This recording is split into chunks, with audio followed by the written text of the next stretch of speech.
नमस्कार, स्वागत है आपका ईटी नाउ स्वदेश पर। मैं हूं आपके साथ पूजा त्रिपाठी और आप देख रहे हैं हमारी खास पेशकश टैक्स मंत्रा। और आज हम बात करेंगे आपके ट्रैवल से जुड़ी जो भी उलझने हैं। अगर आप ट्रैवलिंग का प्लान कर रहे हैं तो उसके पहले आपको किन किन चीज़ों का ध्यान रखना चाहिए, और सबसे महत्वपूर्ण बात, अगर आप ट्रैवल करने जा रहे हैं और उससे जुड़े खर्चे अगर आपको वापस से रिफंड हो जाए तो उससे अच्छी बात और क्या हो सकती है। क्योंकि एक डेटा के मुताबिक हम देख रहे हैं कि भारत अब एक सेविंग इकोनॉमी से धीरे धीरे आगे बढ़कर स्पेंडिंग इकोनॉमी की तरफ जा रहा है, और ट्रैवल एक्सपेंसेस जो है वो एक एक भारतीय का 15 से 20% की वृद्धि वहाँ पर देखने को मिली है, जो कि प्री पेंडेमिक स्तर के से अगर कंपेयर करें तो 15 से 20% की वृद्धि वहाँ पर देखने को मिली है।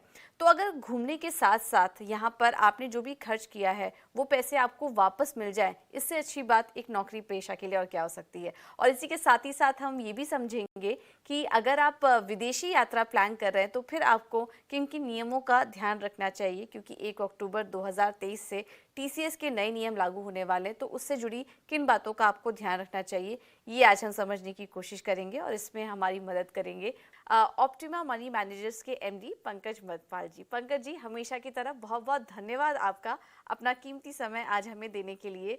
तो आज हम दर्शकों की मदद कर रहे हैं उनके ट्रैवल प्लानिंग में। वो तो करेंगे क्योंकि ट्रैवल प्लानिंग में सबसे ज़रूरी चीज़ें होती है अपने खर्चे को प्लान करना। और जब हम खर्चे की बात करते हैं तो कितना अच्छा होता है कि आपका खर्चा, जो भी आपने खर्चा किया, वो पूरी तरह से आपको उसका रिफंड भी मिल जाए, तो फिर घूमने का अपना अलग ही मज़ा आता है। तो इसी के बारे में आज हम चर्चा करेंगे, लेकिन शुरुआत सबसे पहले ये जो नया नियम अभी वित्त मंत्री ने हाल फिलहाल में बजट में जो अनाउंस किया था, ओवरसीज टूर पैकेजेस में 20% टीसीएस का, जो कि 1 अक्टूबर 2023 से लागू होने वाला है। इस नए नियम के बारे में पहले तो बताइए दर्शकों को हमारे, अगर वो विदेश ट्रिप प्लान कर रहे हो तो उनके लिए ये नियम क्यों ज़रूरी है, उसके बारे में भी कुछ बताइए। जी पूजा, देखिए, जब आप बाहर पैसा भेजते हैं तो उसके ऊपर एक टीसीएस का प्रोविजन है। टीसीएस का मतलब है टैक्स कलेक्टेड एट सोर्स। जैसे कि टीडीएस होता है, जब कोई आपको पेमेंट करता है तो एक थ्रेशोल्ड लिमिट के बाद और डिफरेंट कैटेगरी में आपको एक टीडीएस एप्लीकेबल होता है, यानी कुछ पैसा आपका टैक्स के रूप में काट लिया जाता है। इसी तरह से जब आप खर्चा करते हैं तो यहां पर टैक्स कलेक्टेड एट सोर्स, इसका प्रोविजन है। तो जो पहले 5% था, अब उसे बढ़ाकर 20% किया जा रहा है। हालांकि ये पहले 1 जुलाई से होना था, लेकिन अब ये 1 अक्टूबर से अप्लाई होगा। तो यहां पर हम अगर बात करें बाहर घूमने जाने की, तो यदि आप बाहर ट्रेवल करते हैं, आप चाहे तो अपनी टिकट बाई कर रहे हैं, आप ट्रेवल पैकेज बाई कर रहे हैं, या फिर आप कुछ भी खर्चा कर रहे हैं, उस केस में यहां पर आपको 20% का टीसीएस एडिशनल आपके ऊपर एक तरह से कॉस्ट होगी जिस वक्त आप खर्चा कर रहे हैं। लेकिन मैं पूजा यहां पे एक बात शुरुआत में ही बता दूं कि टीसीएस जो है ये इस वक्त तो आपको डेफिनेटली पे करना है, लेकिन इसकी वजह से आपकी ओवरऑल कॉस्ट नहीं बढ़ेगी, क्योंकि ये जो टीसीएस का अमाउंट है वो बाद में आप आईटीआर फाइल करते समय इसका क्लेम ले पाएंगे। तो ये बात बहुत इंपॉर्टेंट है। दूसरी बात यह है कि 7 लाख के ऊपर यदि आपकी कॉस्ट एक पूरे फाइनेंशियल ईयर में एक्सीड होती है, तब उस केस में ही ये टीसीएस एप्लीकेबल होगा, और सिर्फ इंटरनेशनल टूर पैकेजेस के लिए। बिल्कुल। तो ये एक नया नियम है जो कि पहले 1 जुलाई 2023 से लागू होना था, लेकिन अब वो 1 अक्टूबर 2023 से लागू हो रहा है।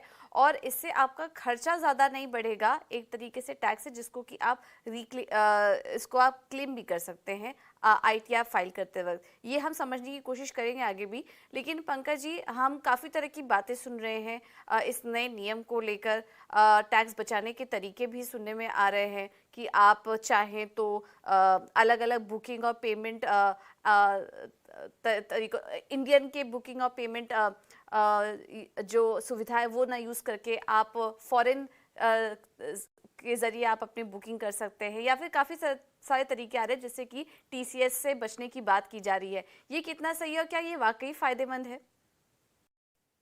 सी पूजा, देखिए, ये जो टीसीएस का प्रोविजन है ये बेसिकली लार्ज ट्रांजेक्शन्स को ट्रैक करने के लिए है। अब क्योंकि ये रेजिडेंट इंडियंस के लिए एप्लीकेबल होगा अंडर LRS, तो ऐसे में यदि आपके रिलेटिव्स एग्जाम्पल के लिए फॉरेन में रहते हैं, किसी के बच्चे फॉरेन में रहते हैं और वो वहां से टिकट बुक कर लेते हैं, तो ऐसे में ये TCS उन पर लागू नहीं होगा। तो अगर जेन्युइनली ऐसा कुछ है कि पेरेंट्स यहां से जा रहे हैं फॉरेन, वहां पर बच्चे हैं जो आपके लिए टिकट ले रहे हैं, तो ये तो ठीक है। बाकी किसी तरह से और कुछ प्रोविजन करना मेरे हिसाब से अगर वो लीगल दायरे में नहीं आता है तो वो सही नहीं होगा। और दूसरा ये है कि यदि आप इंटरनेशनल क्रेडिट कार्ड का इस्तेमाल करके और टिकट्स बाय करते हैं, तो यहां पर 7 लाख तक का जो आपका एक्सपेंस है उस क्रेडिट कार्ड से, उस पर आपका TCS एप्लीकेबल नहीं होगा। तो ऐसे में बिल्कुल आप उसकी मदद ले सकते हैं कि आप जो international debit card credit card हैं उसके थ्रू आप बाय कर रहे हैं, या फिर जो फॉरेन ट्रेवल एजेंट्स हैं आप उनके थ्रू बाय कर रहे हैं, तो 7 लाख तक के लिमिट पर आपका कोई भी TCS एप्लीकेबल नहीं होगा। वो एक तरीका यहां पर हो सकता है, लेकिन आपको देखना यह होगा कि कहीं इस वजह से आपकी कॉस्ट तो नहीं बढ़ रही है, कि ऐसा हो कि TCS बचाने के लिए आपकी कॉस्ट बढ़ रही हो। और अदरवाइज अगर आप इंडियन डेबिट कार्ड से, इंडियन क्रेडिट कार्ड से, क्योंकि वैसे तो आजकल सभी कार्ड जो होते हैं वो इंटरनेशनल कार्ड्स की सुविधा देते ही हैं, इंटरनेशनल आपको एक्सपेंसेस की। लेकिन यदि आप ऐसे कुछ या बैंक से ट्रांसफर कर रहे हैं फॉर एग्जांपल डोमेस्टिक अकाउंट से, तो उस केस में 7 लाख तक का जो आपका रेमिटेंस होगा उस पर 5% का TCS एप्लीकेबल होगा। तो ये कुछ चीजें हैं जिनकी मदद ली जा सकती है। आपको कोई तरीका नहीं बता रहे हैं इससे बचने का या इससे अवॉइड करने का? कोई भी चीज़ अगर लीगल तरीके से नहीं की जा रही है तो फिर तो आप जांच के घेरे में आ ही जाते हैं, लेकिन इस तरीके का काम लोग कर रहे हैं। लेकिन इसका भी ध्यान रखिए कि आप भारत की बजाय फॉरेन में बुकिंग कर रहे हैं, तो इस बात के भी ध्यान रखिए कि फिर आपका टैक्स बचाने के चक्कर में दूसरी तरफ आपकी कॉस्ट ना बढ़ जाए। तो इन बातों का ध्यान में रखते हुए फिर आप अपने ट्रैवल प्लान करिए। और जैसा कि हम आपको बता रहे हैं कि अगर वो TCS लग भी रहा है उसको आप क्लेम भी कर सकते हैं ITR फाइल करते हुए। पंकज जी, इसके बारे में कुछ बताइए, ये क्लेम कैसे किया जाए? देखिए, ये तो बहुत ही आसान है। जब आप अपना ITR फाइल करेंगे उस वक्त आपके ITR के फॉर्म में कॉलम होता है, TDS के लिए भी और TCS के लिए भी, जो भी आपका टैक्स पहले से कटा हुआ है वो सब वहां पर आपको प्रोविजन मिल जाता है। तो जब आप अपनी पूरे फाइनेंशियल ईयर की इनकम पर टैक्स कैलकुलेट करेंगे और जो भी टैक्स आएगा, मान लीजिए पूरे साल में आपका, आप सैलरीड इंडिविजुअल हैं और आपका कुछ वहां पर टैक्स एम्प्लॉयर द्वारा काटा गया है, या आप फ्रीलांस या फिर एज ए कंसल्टेंट काम कर रहे थे जहां पर TDS कटा हुआ है, और साथ ही ये TCS जो है इसका भी वहां पर आपको रिकॉर्ड देखने को मिल रहा है।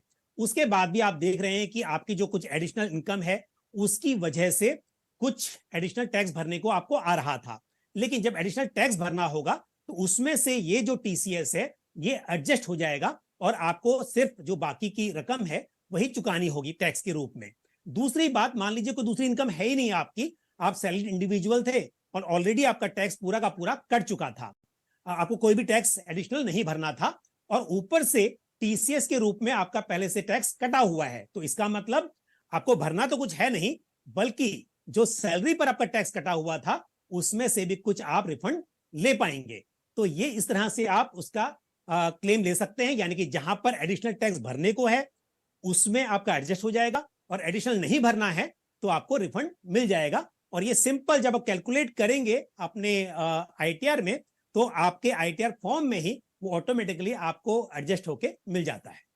ओके, ठीक है। तो ये है तरीका आपके विदेशी ट्रैवल प्लान करने का। हमने आपको TCS के नियमों के बारे में बताया, उसके थ्रू आप किस तरीके से अपने ट्रैवल प्लानिंग कर सकते हैं, क्योंकि बहुत सारी बातें हम इसको लेकर सुन रहे हैं, लेकिन आपके लिए क्या सही है इसका तो इस डिसीजन आपको खुद लेना पड़ेगा, जिससे आप खर्चा ज़्यादा ना करें और किस तरीके से आप वापस इसको क्लेम कर सकते हैं ये भी हमने आपको बताया। तो चलिए, ये तो बात हुई विदेशी ट्रैवल की, लेकिन अगर आप भारत में कहीं घूम रहे हैं तो फिर आपके पास क्या क्या सुविधाएं हैं? फिर तो एक सैलरी क्लास के लिए काफ़ी सारे नियम, काफ़ी सारे फैसिलिटीज़ यहाँ पर एम्प्लॉय भी देता है, सरकार भी दे रही है, अगर आप घूमने का प्लान कर रहे हैं तो। तो इसको आप कुछ समझते हैं। पंकज जी, तो नौकरी पेशा परिवार अगर पूरे परिवार के साथ यात्रा करता है और उसके बदले उसका खर्च का पैसा भी उसको वापस मिल जाए, तो इससे अच्छी बात और क्या आ सकती है? और यहाँ पर हम बात कर रहे हैं लीव ट्रैवल अलाउंस की, इसके बारे में कुछ बताइए हमारे दर्शकों को, क्योंकि हर सैलरी क्लास को ये फैसिलिटी मिलती तो है, लेकिन कई कबार थोड़ा इसको वो कॉम्प्लिकेटेड समझता है या नियम का ठीक से पता नहीं होता, तो वो इसको क्लेम नहीं करता, इसके लिए अप्लाई नहीं करता। तो क्या नियम है, इसको आसान भाषा में हमारे दर्शकों को समझाइए कि ये एलटीए होता क्या है। बिल्कुल। मुझे देखिए, चाहे आप सरकारी कर्मचारी हो या फिर आप प्राइवेट सेक्टर में जॉब करते हो, आपकी सैलरी में कुछ कंपोनेंट होते हैं जिसके अंदर बेसिक सैलरी है, डीए है, एचआरए है। इसी तरह से एलटीए या एलटीसी भी एक प्रोविजन होता है।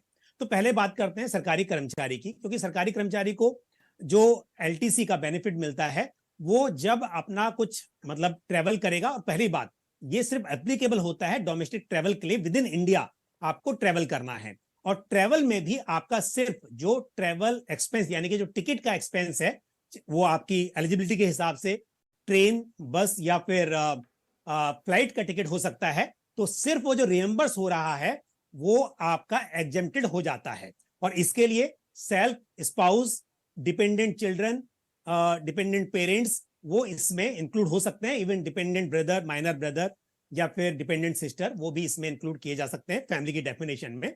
तो फैमिली के साथ में आप घूमने जा रहे हैं, वहां पर आप बाकी जो खर्च करते हैं उसके लिए आपको रिएम्बर्समेंट नहीं मिलेगा, लेकिन जो टिकट पे आपने पैसा खर्च किया है उसका आपको रिएम्बर्समेंट मिलेगा। और उस पर under section 10(5) of income tax act आपको कोई टैक्स नहीं चुकाना होगा, ये एग्जेम्प्टेड इनकम होगी।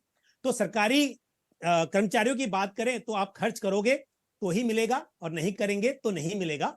दूसरी बात, इसमें क्या होता है कि ब्लॉक डिसाइडेड है। जो हम प्रेजेंट ब्लॉक की बात करते हैं, ये 4 साल का ब्लॉक होता है। तो फिलहाल जो ब्लॉक चल रहा है वो 2022 से 2025 का ब्लॉक है। कैलेंडर ईयर, 4 कैलेंडर ईयर है उसमें। तो हम इस वक्त 22 से 25 वाले ब्लॉक में हैं। और in the block of 4 years आप 2 टाइम्स एलटीए या एलटीसी क्लेम कर सकते हैं। अब बात करते हैं प्राइवेट एम्प्लॉइज की।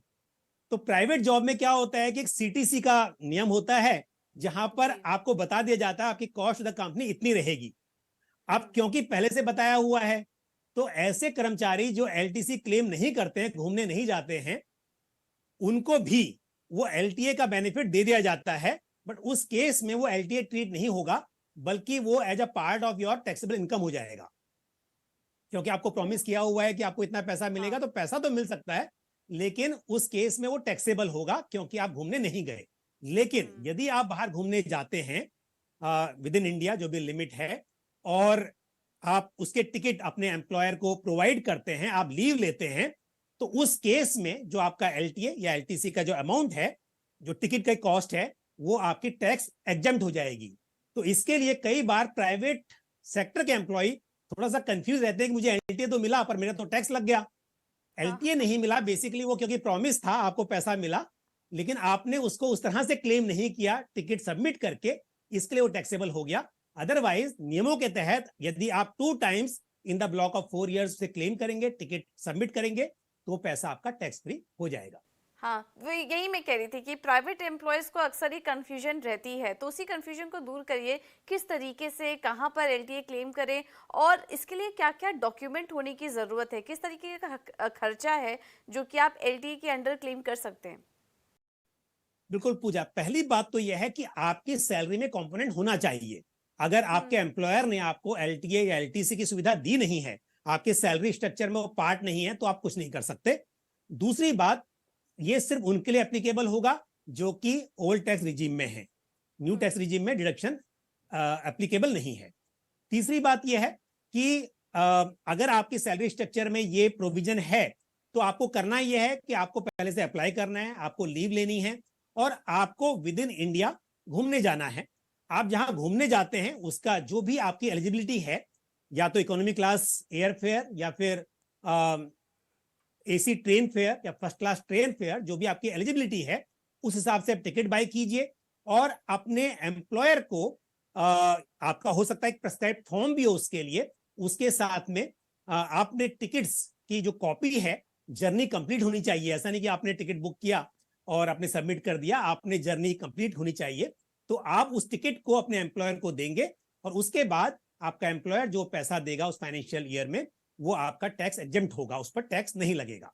दूसरी बात एक इंपॉर्टेंट और भी है, मान लीजिए आपकी एलिजिबिलिटी है 50,000 की और आपने खर्च किया 75,000 रुपीज, तो इस केस में हो सकता है कि आपका जो पैकेज है उसमें आपकी एलिजिबिलिटी 75,000 की है, तो आपका एम्प्लॉयर आपको 75,000 दे सकता है, पर 75,000 में से क्योंकि आपने जो टिकट पे खर्च किया है वो सिर्फ 50,000 खर्च किया है, तो 50,000 हो जाएगा टैक्स फ्री और ऊपर का 25,000 रुपीज हो जाएगा टैक्सेबल। तो इसके लिए टैक्स फ्री उतना ही होगा जितना आपकी टिकट की कॉस्ट होगी। बिल्कुल। तो इस बात का ध्यान रखिए आप कि आपका एम्प्लॉय आपको कितना कंपोनेंट दे रहा है एलटीए, और उस अकॉर्डिंग फिर आप अपना खर्चा प्लान कर सकते हैं अगर आपको वो क्लेम चाहिए तो। और एलटीसी का उपयोग कर रहे हैं Pankaj ji, leave travel allowance और लीव ट्रैवल कंसेशन, क्या इन दोनों में कुछ फर्क है?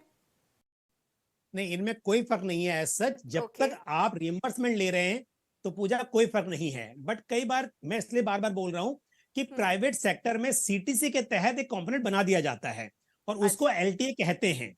लेकिन जब कोई एम्प्लॉय वो छुट्टी नहीं लेता या वो घूमने नहीं जाता है, घूमने जाता है और टिकट सबमिट नहीं करता, तो भी एम्प्लॉयर क्योंकि उसकी सैलरी का पार्ट था एलटीए, तो उसको पेमेंट कर देता है।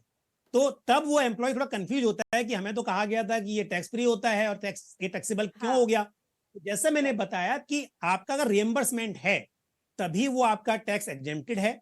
अगर वो रिएम्बर्समेंट नहीं है बल्कि आपका जो अलाउंस पे किया जा रहा है, जैसे आप जानते हैं कॉमन एचआरए में होता है, आपकी सैलरी में एचआरए एक पार्ट होता है, पर आप रेंटल हाउस में नहीं रहते हैं, तो आपका एचआरए टैक्सेबल हो जाता है, पर मिलता तो तब भी है आपको अगर वो पार्ट है आपकी सैलरी का। सेम यहां पर है, अगर एलटीए एक पार्ट है आपकी सैलरी का तो आपको मिल जाएगा, बट क्योंकि आपने खर्च नहीं किया है तो वो आपको इसलिए टैक्स फ्री नहीं होगा। एक पूजा छोटी सी बात और ऐड कर दूं कि जी। आप ध्यान रखिए, सिर्फ और सिर्फ आपका जो टिकट के एक्सपेंस है वही इसके अंडर आते हैं। आप बाहर जाके बाकी होटल की बुकिंग करते हैं या दूसरे खर्चे करते हैं, वो इसमें इंक्लूड नहीं होंगे। ओके, ठीक है। तो इस बात का भी ध्यान रखिए कि सिर्फ टिकट टिकट का इसमें खर्चा आप कर सकते हैं, बाकी और कोई खर्चा इसमें इंक्लूडेड नहीं है। अब अगला सवाल होगा कि जैसे एक नौकरी पेशा इंसान अपने परिवार के साथ जाता है, क्या फैमिली की भी कोई डेफिनेशन यहाँ पर डिफाइंड है कि इसमें कौन कौन लोगों के किसके किसके टिकट इंक्लूडेड हैं? मतलब क्या सिर्फ इसमें हस्बैंड और आपके स्पाउस या फिर बच्चों के ही टिकट इंक्लूडेड हैं, या फिर आपके पेरेंट्स के भी टिकट आप इसमें इंक्लूड कर सकते हैं, शामिल कर सकते हैं? बिल्कुल पूजा, हालांकि मैंने थोड़ा शुरुआत में भी इसका जिक्र कर दिया था, पर मैं एक्सप्लेन करूंगा कि जी। फैमिली की डेफिनेशन है। तो हस्बैंड वाइफ तो डेफिनेटली फैमिली में आते ही हैं, उसके अलावा दो बच्चे, डिपेंडेंट चिल्ड्रन, डिपेंडेंट पेरेंट्स, और साथ ही ब्रदर सिस्टर भी हो सकते हैं। माइनर ब्रदर है तो भी इंक्लूड हो सकता है, सिस्टर में माइनर सिस्टर, और यदि माइनर सिस्टर नहीं है, सिस्टर एडल्ट है लेकिन डिपेंडेंट है, डिवोर्सी है, विडो है, तो वो भी इस डेफिनेशन में आती है। तो इस तरह से, और अक्टूबर 2019-98 से पहले यदि 3 बच्चे हैं तो भी कंसिडर हो सकते हैं, लेकिन उसके बाद में दो, जो बच्चे बाद में पैदा हुए हैं उसके लिए 2 बच्चों का ही प्रोविजन है। तो 2 बच्चे, parents, minor brother, sister, dependent sister, ये इस डेफिनेशन में कवर होते हैं। ठीक है, तो ये भी काफ़ी इंपॉर्टेंट जानकारी थी कि कौन कौन से इस फैमिली के डेफिनेशन में कौन कौन लोग इंक्लूडेड होते हैं, और उनके टिकट्स को आप एलटी के अंडर क्लेम कर सकते हैं और अपना जो खर्चा है उसका रिफंड आप यहाँ पर क्लेम कर सकते हैं। अब एक और कंफ्यूजन यहाँ पर लोगों के दिमाग में अक्सर आती है कि मान लीजिए हमारे जो स्पाउस हैं वो भी एम्प्लॉयड ही हैं, तो अगर वो एक बार कहीं ट्रैवल करने पे गए तो क्या उस ट्रैवल का खर्चा हस्बैंड वाइफ दोनों क्लेम कर सकते हैं? बिल्कुल कर सकते हैं, साल में 2 बार घूमने जाइए। मतलब वैसे भी क्योंकि 4 साल में 2 बार मौका मिलता है आपको, तो आप हर साल चले जाइए, एक बार हस्बैंड के एलटीए से और एक बार वाइफ के एलटीए से, तो ऐसा बिल्कुल पॉसिबल हो सकता है, दोनों क्लेम कर सकते हैं। लेकिन अगर एक ही ट्रिप वो लोग प्लान कर पाए तो क्या वो एक ट्रिप का खर्चा दोनों कर सकते हैं, या जैसे कि आधा उन्होंने कर दिया और आधा वाइफ ने कर दिया, आधा हस्बैंड ने कर दिया, आधा वाइफ ने कर दिया, इस तरीके से वो कर सकते हैं, या फिर एक ट्रिप कोई एक ही क्लेम कर सकता है? ये पॉसिबल है, ऐसा कोई दिक्कत नहीं है कि अगर जाने का जो खर्चा है वो हस्बैंड से कर लें और आने का बाइक के टिकट बाई कर लें और ऐसे डिवाइड कर लें, तो ये पॉसिबल हो सकता है। बट आपको उसको थोड़ा देखना होगा कि किस तरह से वो विद इन द लिमिट्स हो आपका जो भी है। हाँ। But otherwise husband and wife दोनों क्लेम कर सकते हैं, वो ऑफिशियली कोई दिक्कत नहीं है। इवन एक हस्बैंड अगर सरकारी नौकरी में है, वाइफ प्राइवेट जॉब में है और दोनों एलिजिबल हैं, तो दोनों भी क्लेम कर सकते हैं, वैसा भी कोई दिक्कत यहाँ पर नहीं है। ओके, ठीक है। तो इस तरीके से आप अपने जो ट्रैवल हैं उसे प्लान कर सकते हैं, और अगर हस्बैंड वाइफ दोनों एम्प्लॉयड हैं तो अपने परमिसिबल लिमिट के अंडर में अगर आपका खर्चा आ रहा है तो आप दोनों ही मिल बांट कर उसे क्लेम भी कर सकते हैं, भले वो एक ट्रिप हो या फिर साल में आप 2 ट्रिप प्लान करिए, कोई दिक्कत नहीं है। चलिए अब आगे बढ़ते हैं और कुछ दर्शकों के भी सवालों को शामिल यहाँ पर हम करते हैं। यहाँ पर जयपुर से अमित राठौर जी का सवाल आया है, और इनका सवाल है कि अगर इन्होंने जर्नी पहले से ही प्लान कर ली है तो क्या वो जर्नी के पहले ही अपना एलटीए क्लेम कर सकते हैं, अगर उन्होंने टिकट्स ऑलरेडी अपनी बुक करा ली हो तो, या फिर इसके लिए जर्नी पूरी करना ज़रूरी है? ये भी काफ़ी इंटरेस्टिंग सवाल है। पंकज जी, क्या सजेशन देंगे आप इन्हें? पूजा, इसके लिए जर्नी कंप्लीट करना जरूरी है, बिल्कुल। आपका एलटीए टैक्स फ्री हो इसके लिए। अब सवाल यह है कि क्या एडवांस में पैसा ले सकते हैं? तो ये ऐसा हो गया हाँ। कि एडवांस सैलरी जैसे आप ले रहे हैं, ऐसे ही अगर आपका एम्प्लॉयर आपको देता है एडवांस पैसा किसी चीज के लिए, तो आप ले सकते हैं। लेकिन वो टैक्स फ्री तभी होगा जब आप उस पैसे से घूमने जाएंगे और टिकट अपने एम्प्लॉयर को सबमिट करेंगे। और पूजा, इसी सवाल के साथ में मैं जो पहले बात चल रही थी उसको भी जोड़ना चाहूंगा, जिसे उन्होंने भी बोला कि मैंने टिकट बुक किया हुआ है। तो टिकट सिर्फ बुक करने से काम नहीं चलेगा, आपको उसको यूज करना है, आपको घूमने जाना है। तो हम पहले जब बात कर रहे थे कि क्या हस्बैंड वाइफ दोनों ही क्लेम कर सकते हैं, तो कोई हस्बैंड वाइफ या कोई भी व्यूअर इस बात को ऐसे ना ले कि एक टिकट निकाला और दोनों उसकी जीरोक्स कॉपी लगा दें, तो ऐसा नहीं है पॉसिबल। तो इसके लिए अच्छा। आपको ट्रेवल करना है उस टिकट के ऊपर, और तब आपका जो अमाउंट है वो टैक्स फ्री होगा। ओके, ठीक है। तो ये एक तरीका है जिसके थ्रू आप कर सकते हैं, और आप एडवांस एलटी आपको मिल सकता है या नहीं ये फिर आपके एम्प्लॉय पर डिपेंड करता है। उनसे आप संपर्क कर सकते हैं, उनसे आप यहाँ पर क्लैरिफिकेशन ले सकते हैं। एक और सवाल हमें भेजा है अमरेश्वर राव जी ने। इनका सवाल है कि अभी भी ओल्ड टैक्स रिजीम में हैं, लेकिन FY20 से इन्होंने अभी तक कोई एलटी एग्जाम्पशन क्लेम नहीं किया है। इनकी कंपनी ने कंफर्म किया कि वो सैलरी के साथ दिया जा चुका है, बट ये जानना चाह रहे हैं कि ये अपने रिटर्न में इसको कैसे दिखा सकते हैं, कैसे शो कर सकते हैं? पूजा, मैंने इससे कहा था कि अभी जो ब्लॉक चल रहा है वो 22 से 25 वाला ब्लॉक है, 2022 से 2025 का। तो अगर हम बात करें कि पहले की बात, वो पुरानी बात हो गई है, उसका तो कुछ हो भी नहीं सकता। और वैसे भी अगर पहली बात तो आईटीआर में वो संभव भी नहीं है, पर उसके तो आईटीआर पहले ही फाइल हो चुके हैं। अब बात करते हैं 22 से 25 जो अभी चल रहा है, इस ब्लॉक में डेफिनेटली इनके अभी एलिजिबल हैं, तो इसे क्लेम कर सकते हैं। लेकिन जैसा मैंने कहा कि आपको टिकट बाय कर रहे हैं, आपको जर्नी कंप्लीट करनी है और टिकट्स अपने एम्प्लॉयर को सबमिट करने हैं, तभी आपका एम्प्लॉयर जो आपको पेमेंट कर रहा है वो उसे टैक्स फ्री मनी के रूप में आपको वापस करेगा। मतलब पैसा आपको मिलेगा और उस पर कोई टैक्स नहीं कटेगा। तो ऐसा पॉसिबल नहीं है कि आपने एम्प्लॉयर से क्लेम नहीं किया हुआ है, आपको सैलरी मिली हुई है और फिर आप बोल रहे हैं कि उसको आप आईटीआर में क्लेम कर लें। तो इनके लिए तो वैसे ही पॉसिबल नहीं है, 2020 की बात कर रहे हैं। बट अगर इस साल में भी ऐसा हो तो आपको एम्प्लॉयर को ही अपने टिकट सबमिट करने हैं, ताकि उसका जो रिएम्बर्समेंट हो या जो भी आपको पैसा मिलता है उस पर एम्प्लॉयर आपका टैक्स ना काटे। इसमें सबसे इम्पॉर्टेंट डॉक्यूमेंट जो इस डिस्कशन में निकल कर आया वो है टिकट्स। उसका ज़रूर आप ध्यान रखिए, टिकट से जुड़ी जो भी डिटेल्स हैं आपके पास वो संभाल के रखिए, क्योंकि वो काफ़ी काम में आएगी जब भी आप एलटीए के लिए फ़ाइल करेंगे। क्या कुछ और भी डॉक्यूमेंट्स ज़रूरी है इस सब में? जैसे कि मान लीजिए अगर किसी ने एक सवाल मेरा था, थोड़ा कन्फ्यूजन है इसको लेकर, लीव ट्रैवल अलाउंस है ये क्योंकि, तो क्या इसमें लीव की डिटेल्स भी दिखाना ज़रूरी होगी, या फिर ऐसा हो सकता है कि कुछ बड़े वीकेंड्स पड़ते हैं, लॉन्ग वीकेंड आते हैं तो लोग उसमें भी प्लान करके चले जाते हैं, तो ऐसे में क्या वो लीव दिखाना ज़रूरी होगा, या फिर लॉन्ग वीकेंड वाले लीव भी इसमें अप्लाई होते हैं? पंकज जी, इस पर थोड़ा हमारे दर्शकों को क्लैरिफिकेशन दीजिए। नहीं, ये लीव ट्रेवल अलाउंस है, तो आपको लीव लेना मैंडेटरी है। आपका जो अच्छा। पेड लीव होती है, क्योंकि लीव में भी आपको पता है कि सिक लीव, कैजुअल लीव और पेड लीव जो अर्न लीव होती हैं वो होती हैं। तो जो अर्न लीव हैं आपको लीव नहीं लेनी होंगी और तब आप घूमने जाएंगे। और दूसरा आपने कहा था कि और क्या डॉक्यूमेंट इंपॉर्टेंट है, तो मैं कहूंगा कि अगर आप फ्लाइट का टिकट ले रहे हैं तो बोर्डिंग पास भी आपके पास हो, क्योंकि कई बार ऐसा होता है कि हाँ। टिकट तो बाई किया लेकिन घूमने नहीं गए, तो बोर्डिंग पास से राइट। बात प्रूव हो सकती है। ये सब चीजें अगर जरूरत पड़ी तब, अदरवाइज आपका एम्प्लॉयर तो शायद आपके सिर्फ टिकट पर आपका जो अमाउंट है उसे टैक्स फ्री कर देगा, लेकिन फिर भी बोर्डिंग पास इस बात का प्रूव होता है कि आपने जर्नी कंप्लीट की है, तो ये एक आपके लिए इंपॉर्टेंट हो सकता है। तो लीव ट्रैवल अलाउंसेस के एग्जेम्पशन के लिए 3 चीज़ों का ध्यान रखें। टिकट से रिलेटेड डिटेल्स, लीव वहाँ पर लेनी काफ़ी ज़रूरी है, और अगर आपने एयर टिकट अपनी बुक कराई है तो उससे जुड़ा अगर बोर्डिंग पास भी अगर आप संभाल के रखेंगे तो उसका भी आप फ़ायदा उठा सकते हैं। चलिए पंकज जी, बहुत बहुत धन्यवाद आपका आज अपना कीमती समय हमें देने के लिए और इस चर्चा में